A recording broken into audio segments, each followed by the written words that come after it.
What's up guys, Bionic here, welcome to another video. As I said yesterday, we are going to cover a new game today. This is called Summoner's Glory. It does feature a somewhat open world, but it is a turn-based strategy game, much like Raid Shadow Legends. You have the ability to summon what they call phantoms, you do have some PvP, a whole lot of quests, a whole lot of things to do. So today I'm going to quickly explain how to get started, how to use my promo code so you get free in-game loot, and hopefully we can play with each other in-game.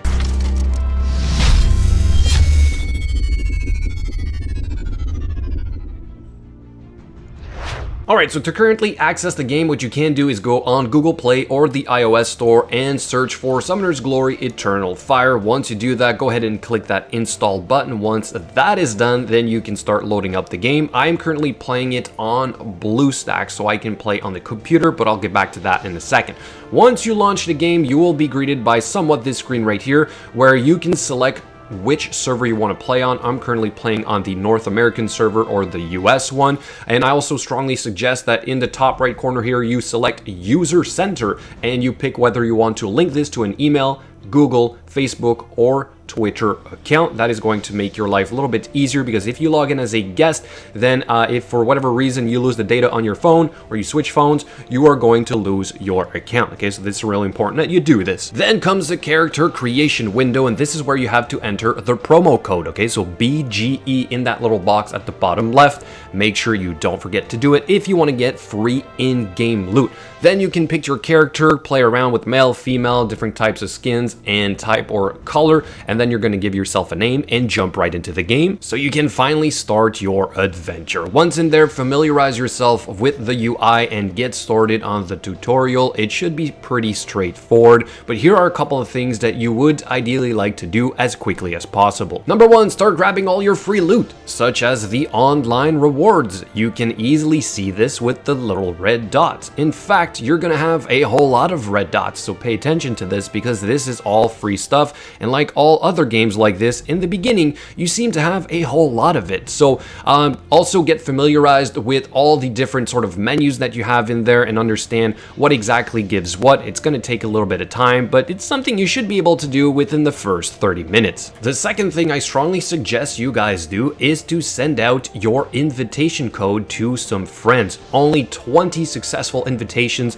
will receive the invitation rewards at first, so that is even more free loot. Don't miss this opportunity. The next thing you want to do is to open your mail and go ahead and grab those rewards you just got for using my promo code, which is going to be a phantom or champion, along with some material to upgrade this phantom, as well as some gold or silver, and then a couple more books to summon even more phantoms. By now, hopefully you will have progressed enough to understand that, hey, there is an auto battle feature which is in the top right corner, and you can speed it up by a twofold, right? So definitely use that to your advantage, because you're gonna have a whole lot of battles to do, and having this on auto is really gonna help you save some time. Next up, you are going to want to understand how your phantoms work. Number one, you have to summon them if you've gotten enough pieces of them, sort of like a puzzle. In some cases, you are going to get them for free. You can also evolve them, upgrade them, put some gear on them, so definitely understand this system as quickly as possible, as you will have to change your formation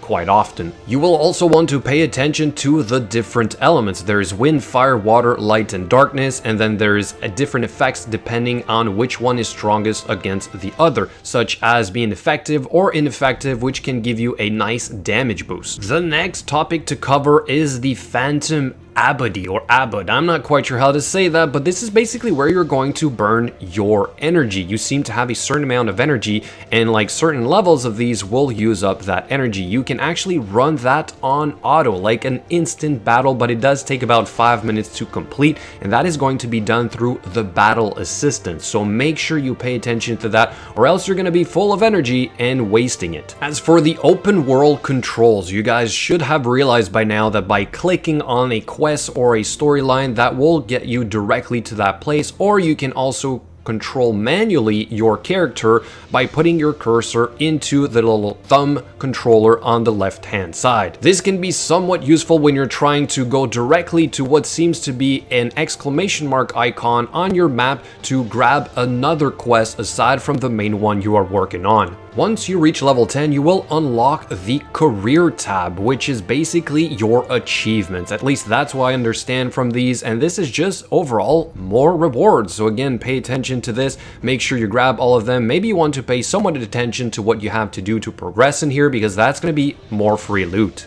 The last thing I will briefly touch on before I let you guys go, and that hopefully you join me on this new adventure, is to caution you guys when you are going to undertake battles in the Phantom Abbey. But let's say you are in a zone where also random monsters might be appearing, or else it will do this and interrupt your battle. It will bring you to the other battle, and I think it's going to make you lose the one you were previously on. So this potentially could cost you some valuable resources, and obviously you want to minimize how often that is going to happen. However, I will say this: if you stay there in that zone where random monsters are appearing, you will effectively grind on auto without having to do anything if you've set the auto battle feature on. Anyway, all that being said, guys, thank you so much for watching. Let me know what you think about this new game in the comments below, and let me know if you've joined already. Add me as a friend, use that referral code, and as always, I will catch you guys later.